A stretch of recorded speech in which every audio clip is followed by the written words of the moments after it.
सादर करीत आहोत महात्मा ज्योतिराव फुले यांची चरित कहाणी महात्मा. लेखक डॉक्टर रवींद्र ठाकूर. आज ऐकूया एपिसोड 26. भाग 83. शहरात सध्या राष्ट्रीय विचारांचे वारे वाहत होते. सीताराम पंत चिपळूणकर, कृष्णाजी पंत नूलकर, रावसाहेब रानडे यांच्या वाड्यावर लोकांचा राबता वाढला होता.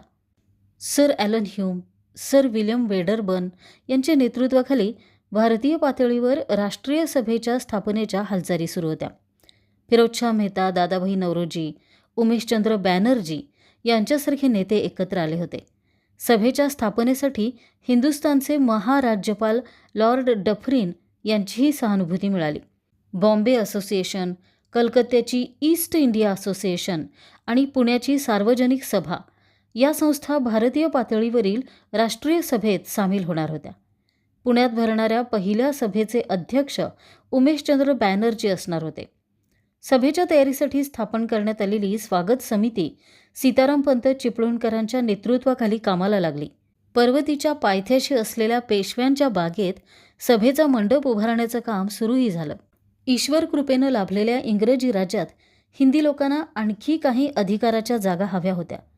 राष्ट्रीय सभेचं उद्दिष्ट तूर्त एवढंच दिसत होतं. शेतकऱ्यांच्या हिताच्या गोष्टी ते सांगत होते, परंतु आज तरी त्यांनी आपल्या राष्ट्रीय म्हणवणाऱ्या सभेत शेतकऱ्यांना सामील करून घेतलेलं नव्हतं.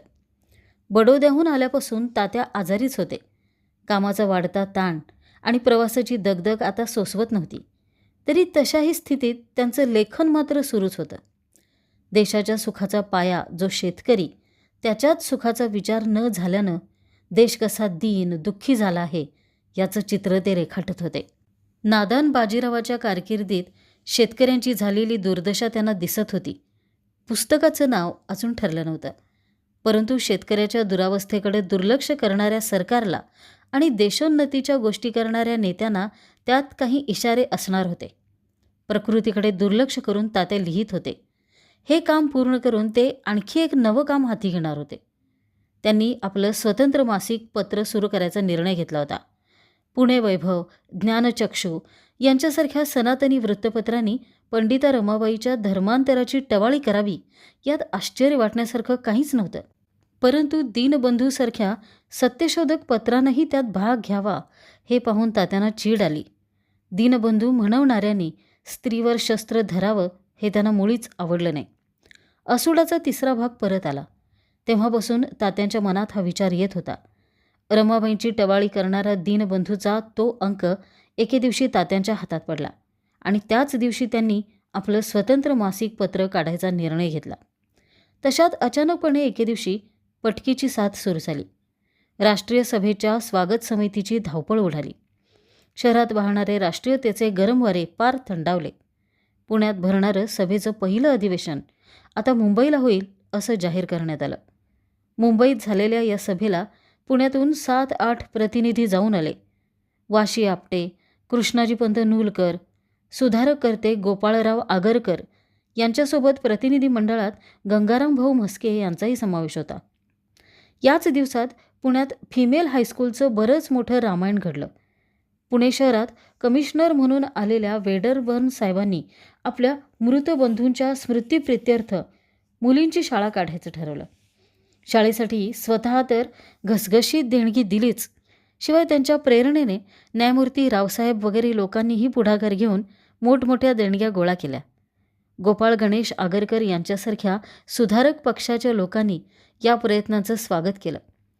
परंतु एकीकडे इंग्रजी शिक्षणाचा पुरस्कार करणाऱ्या काही लोकांना मुलींनी इंग्रजी शिकावं हे मान्य नव्हतं. त्यांनी फिमेल हायस्कूलला विरोध सुरू केला. परंतु हायस्कूल सुरू व्हायचं ते झालंच. शाळेच्या प्रमुख हरफर्ड मॅडम रोज सकाळी गल्लीबोळ फिरून मुलींना गोळा करून आणत. शाळेचा शिपाई त्यांच्यासोबत असे. पुण्यात स्त्री शिक्षणाला पुन्हा एकदा चालना मिळाली खरी, परंतु सनातनी लोकांना इंग्रज सरकारविरुद्ध ओरडायला आणखी एक निमित्त मिळालं. अचानक उद्भवलेली रोगराई हळूहळू आटोक्यात आली. तात्यांचं अंथरूण अजून सुटलं नव्हतं, परंतु एके दिवशी त्यांना ते सोडणं भाग पडलं. नव्या मंडईत स्थलांतरित होण्यासाठी भाजीवाल्यांना मारहाण झाली. 3.5 लाख रुपये खर्चून बांधलेलं नवं भाजी मार्केट गरीब भाजीवाल्यांच्या जीवावर उठलं होतं. नव्या मंडईतल्या पडव्यांची महागडी भाडी त्यांना परवडण्यासारखी नव्हती. धंद्यासाठी लागणारं ₹8 आण्यांचं भांडवलसुद्धा ज्यांना रोजच्या रोज कर्जानं घ्यावं लागत होतं, त्या माणसांवर महागड्या भाड्याबरोबरच जबर करांचाही बोजा पडणार होता. तात्यांनी सभासदांच्या आणि अधिकाऱ्यांच्या भेटी घेतल्या. भाजीवाल्यांची बाजू समजावून सांगितली, परंतु पुण्याची म्युन्सिपाल्टी म्हणजे बिगारीचा घोडा आणि तरवडाचा फोक तशातली गत. निगरगट्ट अधिकाऱ्यांकडून कुठलाही प्रतिसाद मिळाला नाही. उलट मंडईला गव्हर्नर लॉर्ड रे यांचं नाव देण्याचा ठराव मंजूर करण्यात आला. प्रत्येक गोष्टीत मुंबईचा हेवा पाहिजेच कशाला हेच तात्यांना कळेना. मुंबईत क्रॉफर्ड मार्केट बांधून होताच पुण्याच्या म्युन्सिपाल्टीला आपल्या गावातही तसं मार्केट असावं असं वाटू लागलं. त्यासाठी शुक्रवार पेठेतली खाजगीवाल्यांची बाग ₹40,000 देऊन विकत घेण्यात आली. बांधकामासाठी ₹3,00,000 मंजूर करण्यात आले. तात्यांनी आणि हरिरावजींनी खूप विरोध केला. तो सगळा पैसा गोरगरिबांच्या शिक्षणासाठी खर्च करायची त्यांनी मागणी केली. परंतु त्याला न जुमानता मंडईचं बांधकाम सुरू झालं. ते पूर्ण झालं तेव्हा 3,00,000चा खर्च 3.5 लाखावर पोचला होता. तो सगळा खर्च आता भाजीवाल्यांच्या बोडक्यावर बसणार होता. तात्यांनी आपली भूमिका सोडली नाही. कित्येक दुकानदार शनिवारवाड्यासमोर जुन्या मंडईतच ठाण मांडून बसले. कोणत्याही परिस्थितीत ते नव्या मंडईत जाणार नव्हते. तात्यासाहेब फुले त्यांच्या बाजूने भक्कम उभे होते. त्यांनी सर्वांनी मिळून येईल त्या प्रसंगाला तोंड द्यायची तयारी ठेवली. पाडव्याच्या दिवशी सत्य समाजाच्या तिरंगी कावडीची जंगी मिरवणूक काढण्यात आली. समाजाच्या ध्वजाची एवढी मोठी मिरवणूक आजवर कधी निघाली नव्हती. समाजाचे तरुण कृष्णराव भालेकर आणि शाईवाले घोरपडे यांनी स्वतः पुढाकार घेऊन मिरवणुकीची तयारी केली. गावोगावाहून शेकडो सत्यशोधक या कार्यक्रमासाठी आले. भवानी पेठेतल्या विठोबाच्या देवळापासून मिरवणूक निघाली. एका जाडसर बांबूच्या टोकाला हिरव्या, पिवळ्या आणि तांबड्या रंगाचे शेमले बांधले होते. दोघे सत्यशोधक तो बांबू धरून उंटावर बसले होते. ढोल ताशे आणि तुताऱ्यांच्या कल्लोळात सत्यशोधकांचा जयघोष मिसळला होता.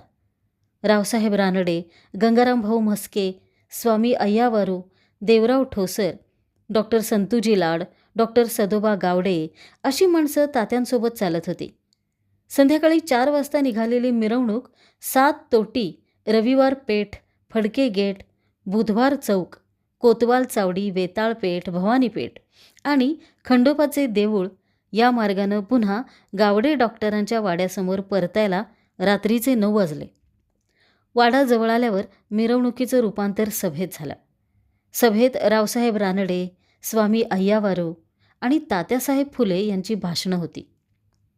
गावोगावी हिंडताना सत्यशोधक समाजाच्या अनेक अडचणी तात्यांच्या अनुभवास आल्या होत्या. विशेषतः लग्नविधी करताना तो कसा करावा, मंगलाष्टका कोणत्या म्हणाव्या याविषयी लोकांचा फार गोंधळ उडत असे. त्या अडचणी लक्षात ठेवून तात्यांनी काही मंगलाष्टका रचल्या होत्या. या निमित्तानं आलेल्या सत्यशोधकांना त्यांनी त्या वाचून दाखवल्या. इथून पुढं मंगलाष्टकांची अडचण पडणार नव्हती. आपल्या जबाबदाऱ्या आणि कर्तव्य यांची जाणीव करून देणाऱ्या त्या मंगलाष्टका स्वतः वधूवरांनी म्हणायच्या होत्या. लग्नाला आलेल्या पाहुण्यांनीही आशीर्वादपर मंगलाष्टका म्हणाव्या अशी अपेक्षा होती. त्याही दृष्टीनं तात्यांनी काही रचना केली होती. राष्ट्रीय सभेचं वारं ओसरताच शहरात ग्रंथकार सभेचं वारं संचारलं. सार्वजनिक सभेच्या कचेरीत रावसाहेब रानड्यांनी मराठी ग्रंथकारांची दुसरी सभा आयोजित केली. अध्यक्षस्थानी कृष्णशास्त्री राजवाडे असणार होते. पहिली सभा बारगळल्यानं ही सभा यशस्वीपणे पार पडावी म्हणून रावसाहेबांनी फार परिश्रम घेतले. सार्वजनिक सभा, राष्ट्रीय सभा, तशीच आणखी एक ग्रंथकार सभा. राष्ट्रीय सभेच्या नेत्यांना सामान्य माणसाच्या समस्यांशी देणं घेणं नव्हतं. तसंच मराठी ग्रंथकारांना सामान्य माणसांच्या सुखदुःखाशी सोयरसुतक नव्हतं. त्यांच्यापैकी एकानंही त्याचा गळा आवळणाऱ्या गुलामगिरीच्या पट्ट्याला कधी बोटही लावून दाखवलं नाही.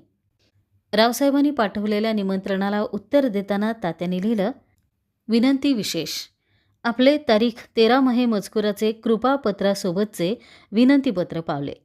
त्यावरून मोठा परमानंद झाला.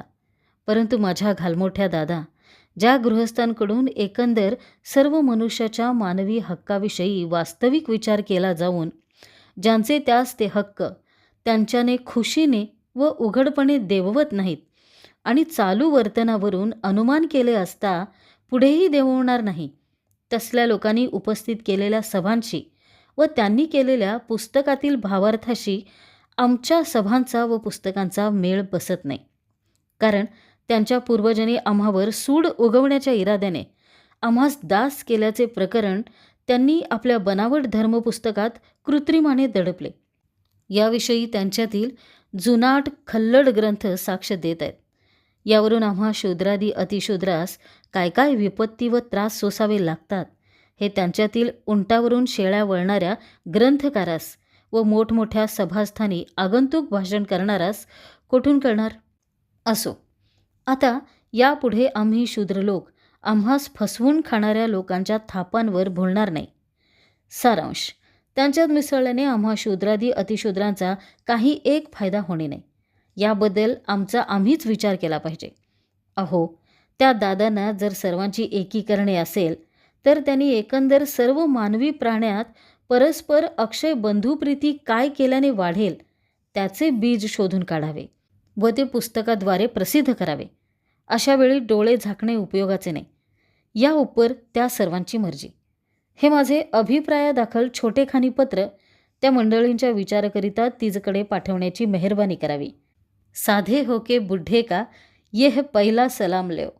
आपला दोस्त ज्योतिराव गोविंदराव फुले. पत्र वाचून काकूंना राहावलं नाही. त्या म्हणाल्या, शेठजी, सभेला जायची तुमची इच्छा नाही हे समजलं, पण एवढ्या कडक भाषेत लिहायची काय गरज होती? रावसाहेब शांततेची मूर्ती आहेत, पण त्यांनाही हे पत्र वाचून वाईट वाटेल. तात्या म्हणाले, तुम्ही म्हणता तसं होईलही, परंतु रावसाहेबांच्या ठिकाणी आणखी एक गुण आहे. विरोधी मताचाही ते सारख्याच भावनेनं आदर करतात. म्हणूनच थोडं मोकळपणानं लिहिलेलं आहे.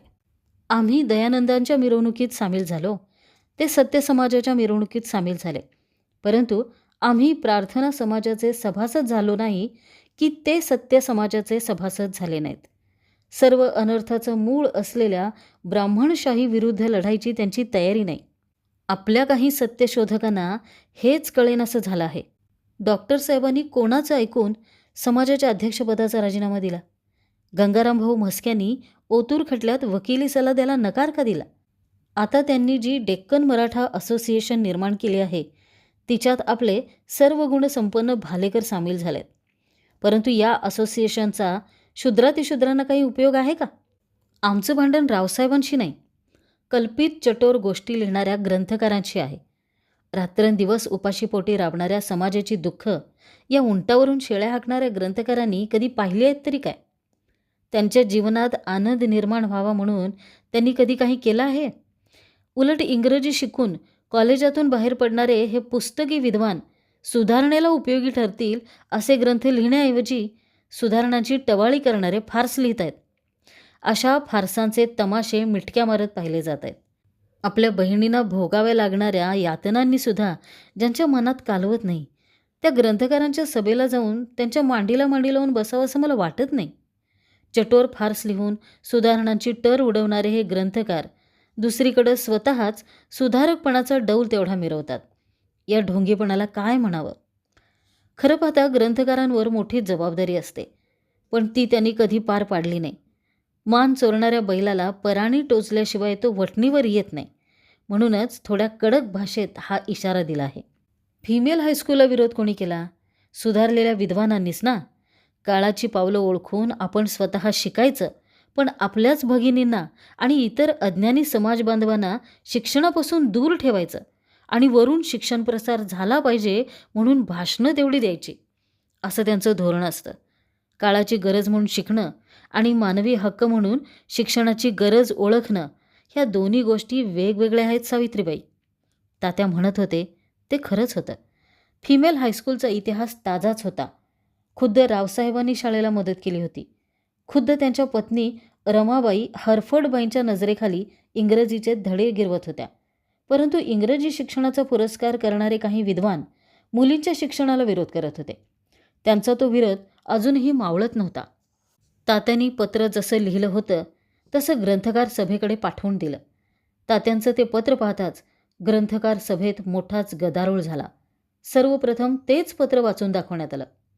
पत्रातला मजकूर ऐकून ब्राह्मण ग्रंथकार संतापानं फुटकार टाकू लागले. संतप्त झालेल्या पत्रकारांनी त्यातील मजकूर उतरवून घेऊन आपापल्या वृत्तपत्रात छापला. छापताना त्यावर पाहिजे तशी टीका केली. अशा प्रकारे दुसरं ग्रंथकार संमेलन ग्रंथकारांनी नव्हे तर तात्यासाहेब फुल्यांच्या त्या 4 ओळीच्या पत्रानंच गाजवलं. भाग 84. सकाळच्या वेळी एक मुस्लिम तांबोळी गृहस्थ गंजपेठेकडे निघाला होता. तात्यासाहेब फुल्यांना भेटून त्याला आपली तक्रार सांगायची होती. ते आज नगरपिते नसले तरी आपली तक्रार ऐकून घेतील आणि त्यांना शक्य होईल ते करतील याची त्याला मनोमन खात्री वाटली होती. त्याच्या घराजवळ तांबट लोक राहत. रात्रंदिवस चालणारी ती ठोकठोक डोकं उठवून टाकी. आसपासचे सगळे लोक अगदी त्रस्त होऊन गेले होते. नगरपालिकेने त्या लोकांना रे मार्केटमध्ये जागा दिली तर तो त्रास कमी होण्यासारखा होता आणि त्याबाबत तात्यांना भेटलं तर जरूर काही होईल असं त्याला वाटत होतं. तोच विचार करीत तो गंजपेठेत शिरला. त्याच्या पुढं भंग्यांची भली मोठी रांग चालत होती. त्यांच्या डोक्यावर मैल्याच्या पाट्या होत्या. नाक मुरडत तो त्यांच्या मागून चालला होता. तो फुलेवाड्याजवळ आला. अजूनही भंगी लोक त्याच्या पुढंच चालत होते. पाहता पाहता भंग्यांची रांग फुलेवाड्यामागे अदृश्य झाली. वाड्याच्या किलकिल्या दारातून त्यानं आत पाहिलं. बैठकीत कोणीतरी दिसत होतं. ते बहुधा तात्यासाहेब फुलेच असावेत. या इराद्यानं त्यानं हाक दिली. कोई है? ती हाक कानावर येताच स्वतः तात्यासाहेब फुले दार उघडून बाहेर आले.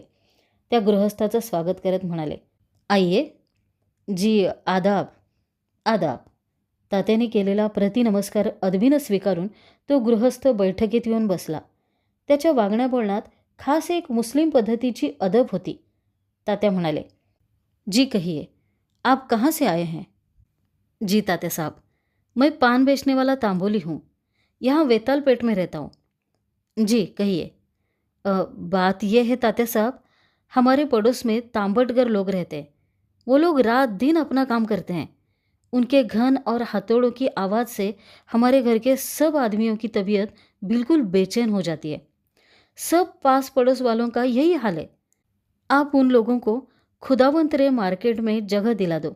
आप इतना करेंगे तो हम सब लोग आपके हक में बहुत दुआ देंगे. बस इतना ही कहने के वास्ते में आया था. रे मार्केटचा प्रश्न अजूनही सुटला नव्हता. परिस्थिती आणखी चिघळली होती. भाजी दुकानदार जुनी मंडई सोडायला तयार नव्हते. महागडं भाडं सोसलं तरी तिथला धंदा किफायतशीर ठरेल याची कुठलीच खात्री नव्हती.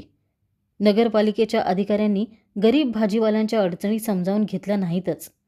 उलट त्यांच्या पाठीशी उभ्या राहिलेल्या तात्यासाहेबांना आणि त्यांच्या शेजारी राहणाऱ्या सत्यशोधकांना हर प्रकारे छळायला सुरुवात केली.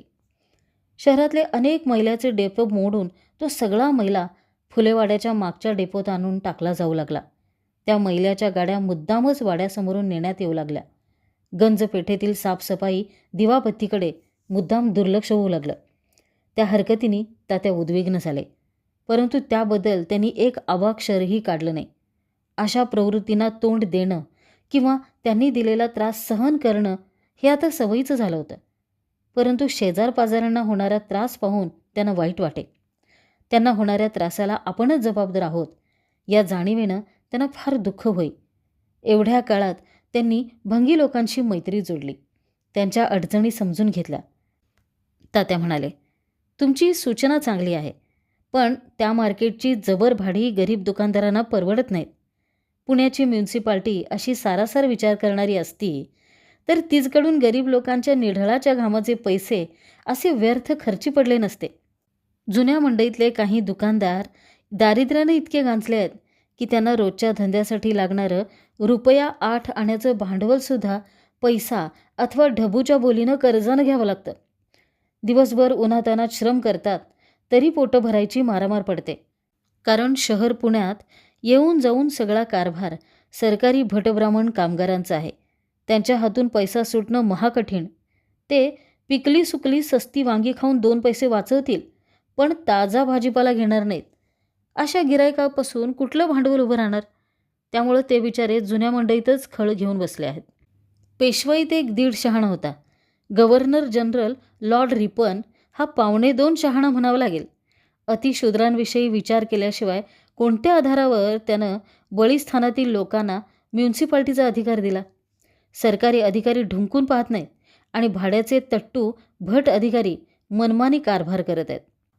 तो फिर क्या करना तात्यासाहेब? तोच तर प्रश्न आहे. गरिबांना सोयी पुरवण्याऐवजी त्यांचा छळ चालला आहे आणि या सर्व गोष्टींचा सूड माझ्यावर उगवला जातोय. गेल्या 10-12 दिवसापासून वेताळपेठ, मीठगंज इथले आणि आणखी काही ठिकाणचे मैल्याचे डेपो मोडून त्यांनी ते माझ्या घरामागच्या डेपोत सामील केले आहेत.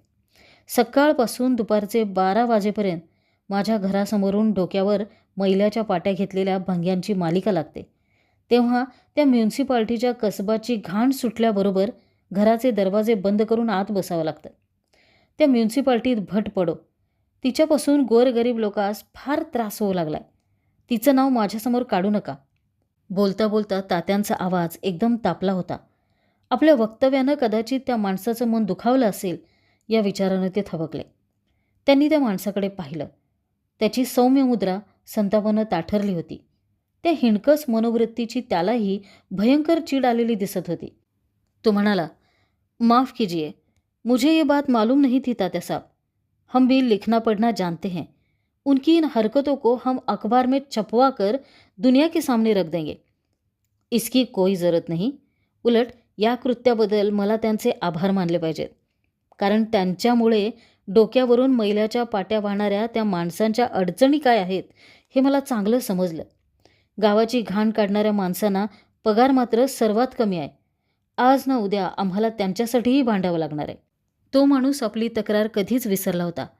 दुष्ट प्रवृत्तीने दिलेला त्रास मूकपणे सहन करूनही गरिबाच्या हिताचा विचार करणारा माणूस त्याच्या समोर बसला होता.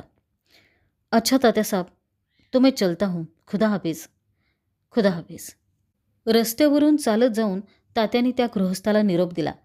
आपण त्या माणसासाठी काही करू शकलो नाही याचा त्यांना फार खेद वाटत होता. आजवर असं कधी घडलं नव्हतं. तक्रार कोणतीही असो, कोणाचीही असो, तिचं निवारण करण्यासाठी तात्या उभेच असत.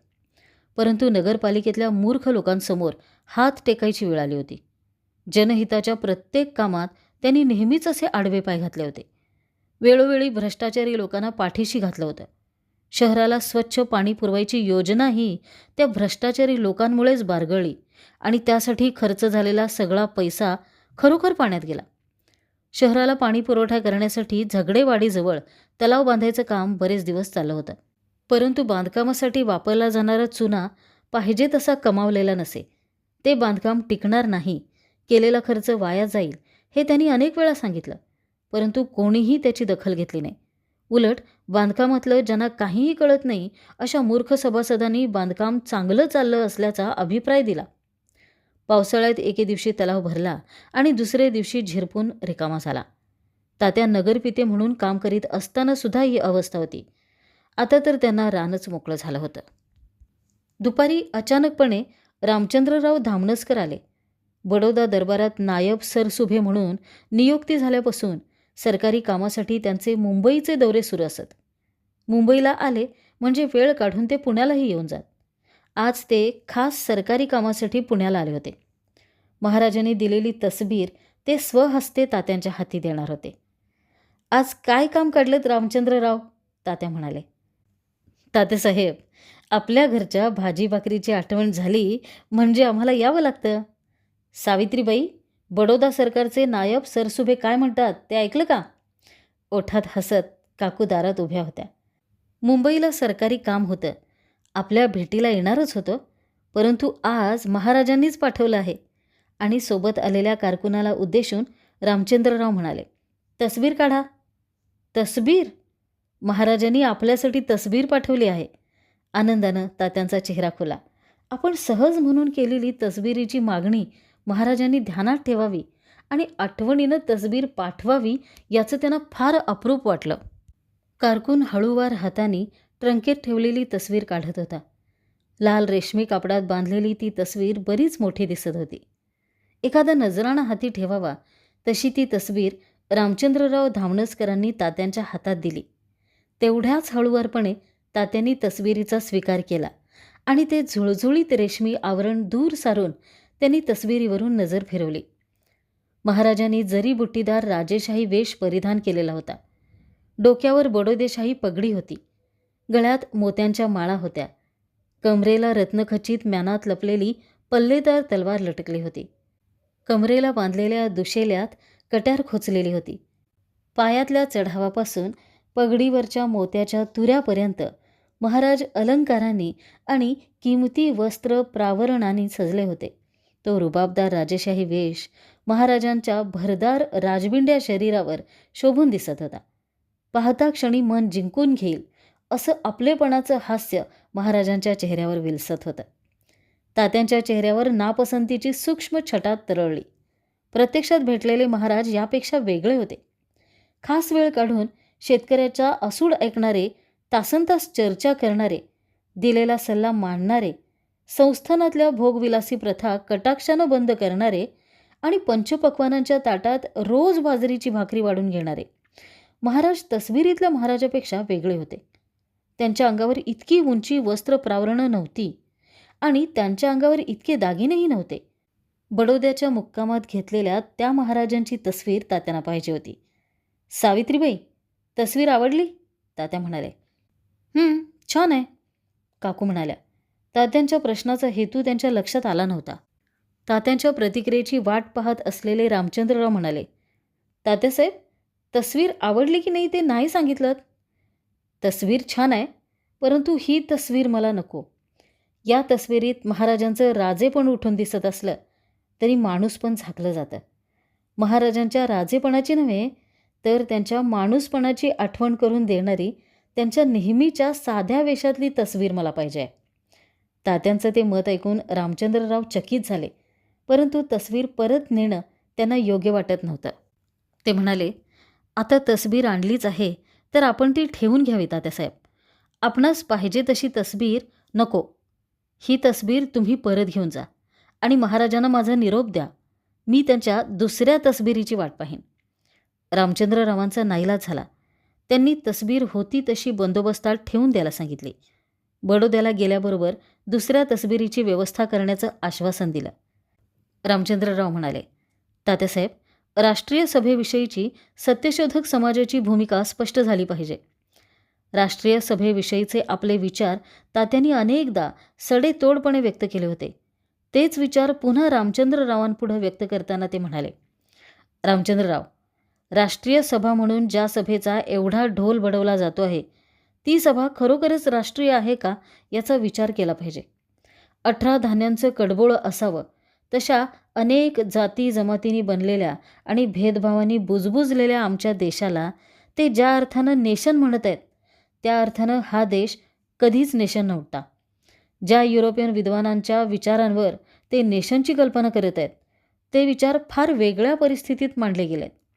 ते इथल्या मातीत जसेच्या तसे लागू पडत नाहीत. येथील सर्व लोक समतेच्या तत्वानं एकमय झाल्याशिवाय या देशाला नेशन म्हणता येणार नाही. राष्ट्रीय म्हणवणाऱ्या त्या सभेत शूद्रातिशूद्रांचा एकतरी प्रतिनिधी आहे का? त्यांनी शूद्रातिशूद्रांसाठी काही मागितलं तरी आहे का? ते स्वतःसाठी सिव्हिल सर्व्हिस मागतात. तेव्हा शूद्रातिशूद्रांनाही त्यांच्या लोकसंख्येच्या प्रमाणात सरकारी खात्यामध्ये सामावून घ्या असं का सांगत नाहीत? मोघम नाव हिंदूंचं आणि फायदे फक्त ब्राह्मणांचे. शूद्रातिशूद्रांना ते आपल्या बरोबरीचे मानत नाहीत. तरीही स्वतःला तेवढे हिंदू म्हणून घेऊन ते सर्व फायदे आपणच घेऊ पाहतात. त्यांच्याबरोबर जाऊन आमचं हित होणार नाही. त्यामुळे उलट आमचं दुहेरी नुकसान होईल. एकीकडं आमच्या हिताच्या गोष्टी सांगणारे लोक आमच्या हक्कांचा विचार करणार नाहीत आणि दुसरीकडं आमच्या हितकर्त्या सरकारचं आमच्याविषयी मत विटेल. त्यामुळं आमचंच नुकसान होईल. हजारो वर्षाच्या गुलामगिरीतून त्यांनीच आम्हाला मुक्त केलं आहे. आज ब्रिटिश सरकारचं राज्य असूनही प्रजेचे एवढे हाल होत आहेत तर ते गेल्यावर केवढी दैना उडेल. याच चिंतेने आम्हाला इंग्रजी राज्य वरदान वाटतं. उद्या इंग्रजांना त्यांच्या देशाची वाट दाखवावीच लागणार आहे. ते काम आमचा शूद्रातिशूद्र समाजच करणार आहे, परंतु त्याला अजून फार वेळ आहे. दीर्घ श्वास घेऊन तात्या पुढे म्हणाले, सरकारी खात्याचं भारतीयकरण झालं तरी त्यावर वर्चस्व कोणाचं राहणार आहे? आणि आज तरी कोणाचं आहे? आर्यभटांचंच ना. आज इंग्रजांचं राज्य असूनही नोकरशाही भ्रष्टाचारानं बुजबुजलेली आहे. धूर्त चिटणीसापुढे काय कलेक्टर बापुडे अशी स्थिती आहे. उद्या स्वदेशी राज्य आलं तरी धूर्त चिटणीसांचीच चंगळ होणार आहे. म्हणून आधी भ्रष्टाचार, लाचखोरी आणि वशिलेबाजी निपटून काढली पाहिजे. राष्ट्रीय म्हणून घेणारी ती सभा ही मागणी का करत नाही? त्यांनी कितीही मोठमोठ्या नावांच्या सभा स्थापन केल्या तरी त्यातून शूद्रातिशूद्रांच्या हिताचा विचार कधीच नसतो. जशा त्यांच्या राष्ट्रीय सभा तशाच त्यांच्या धर्मसभा. त्यांच्या देशहिताच्या नावाखाली भरणाऱ्या राष्ट्रीय सभा असोत, नाहीतर धर्मसुधारणेच्या नावाखाली स्थापन केले जाणारे समाज असोत, तिथं आमच्या मूलभूत मानवी अधिकारांचा विचार होत नाही. ज्यांना आमचे हक्क द्यावेसे वाटत नाहीत त्यांनी आमच्यासाठी नक्राश्रू ढाळू नयेत. आमच्या विकासाचा मार्ग आम्ही शोधून काढू. आम्हाला योग्य वाटेल तो धर्म विश्वनिर्मात्या ईश्वराकडे मागून घेऊ. जोपर्यंत त्या सभेत शेतकऱ्यांचा एकही प्रतिनिधी नाही की त्याच्या हिताचा विचार होत नाही आणि 28 कोटी लोकांपैकी 2800 लोकांना सुद्धा तिची वार्ता नाही, तोवर ती सभा रोज भरली तरी तिचं सरकारवर काडी इतकंही वजन पडणार नाही. शूद्रांच्या जन्मजन्मांतरात घोळ घालणारी ही माणसं कधीही आमच्या भल्याचा विचार करणार नाहीत.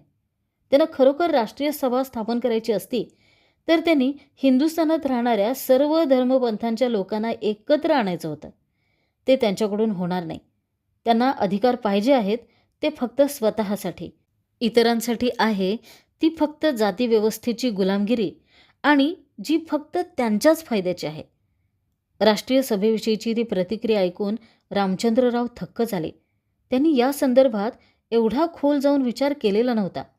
सर्व लोक ज्या राष्ट्रीय सभेकडं एवढ्या आशेनं पाहत होते त्या सभेचं स्वरूप खरोखर किती राष्ट्रीय आहे हा प्रश्न त्यांना अंतर्मुख करत होता. त्यांनी पाहिलं तात्यांचा चेहरा संतापानं लाल झालेला होता. विषय बदलत रामचंद्रराव म्हणाले, तात्यासाहेब, शेतकऱ्याचा आसूड कधी छापणार आहात? रामचंद्रराव खेदानं हसून तात्या म्हणाले. त्यांचा तापलेला आवाज थोडा खाली आला. आपल्या शूद्र छापखानेवाल्यांमध्ये भेकड भावले जास्त असल्याने तुर्तास हे काम बाजूला ठेवले आहे. सध्या सत्सार नावाचं पत्र सुरू करायचा विचार आहे. सत्यशोधक समाजाचा विचार सत्सारच लोकांपुढे मांडील. स्वतःला अनाथांचे दीनबंधू म्हणवणारे स्त्रियांशी हुंबर घालू लागलेत. तात्यांच्या या विचारांशी रामचंद्रराव सहमत झाले. दीनबंधूने असूडाचे पुढील भाग छापायला दिलेला नकार त्यांना माहीत होता. त्याचप्रमाणे रमाबाईंच्या धर्मांतरावर आणि ताराबाईंच्या पुस्तकावर दीनबंधूतून आलेली टीका त्यांनी वाचली होती. ते म्हणाले, खरं आहे तात्यासाहेब, दीनबंधूनं अशी टीका करावी हे पटत नाही. एकीकडे आम्ही स्त्रियांच्या उन्नतीसाठी धडपडत आहोत आणि आमचे मित्र स्त्रियांवर टीका करण्यात धन्यता मानत आहेत.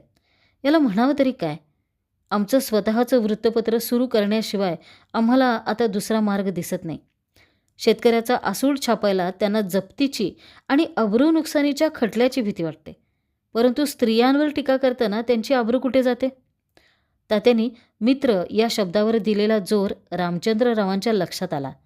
संतप्त झालेले तात्यासाहेब पुढे म्हणाले, चिरंजीविनी ताराबाईवर टीका करायचा या आडमुठ्या पत्रकारांना काय अधिकार आहे?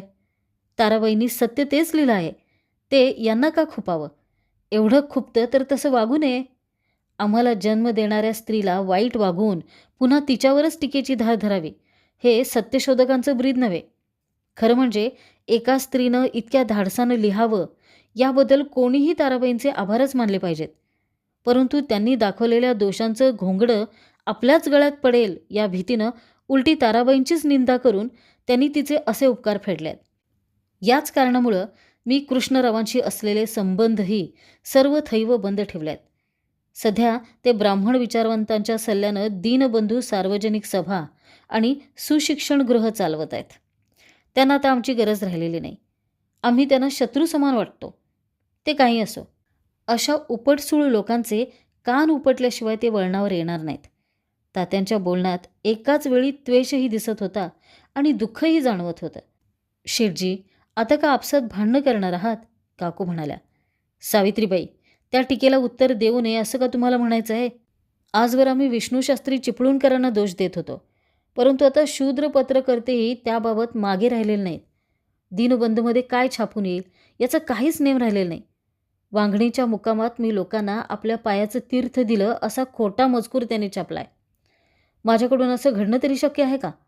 स्वतःच्या चुका ओळखून शहाण्यासारखं वागायचं सोडून ते उलट माझीच निंदा करत आहेत. त्यांच्या तोंडाला कोणी हात लावावा? आमच्या मित्रांनी असं वागावं याचं मोठं दुःख आहे आणि आम्हाला त्यांच्याशी भांडायची वेळ यावी याचं दुःख त्याहून मोठं आहे. शेठजी, टीकेला उत्तर द्या, परंतु आता ही चर्चा थांबवा आणि जेवायला बसा, काकू निक्षून म्हणाल्या. तात्या पुढं बोलले नाहीत. काकूनी हस्तक्षेप केल्यावर तो विषय तिथंच आटोपला. सर्वजण जेवायला बसले. बाजरीची भाकरी, लोटक्यात लावलेलं घट्ट दही आणि हिरव्या भाज्यांची कोशिंबीर असा फक्कड वेध जमून आला होता. मनसोक्त जेवणं झाली. रात्री पाहुण्यांचा मुक्काम होता. जेवणं झाल्यावर सीतारामनं अंगणात बिछायत घातली. संध्याकाळपासून सुरू झालेल्या गप्पा रात्री उशिरापर्यंत रंगल्या. दुसऱ्या दिवशी पाहुणे बडोद्याला निघून गेले.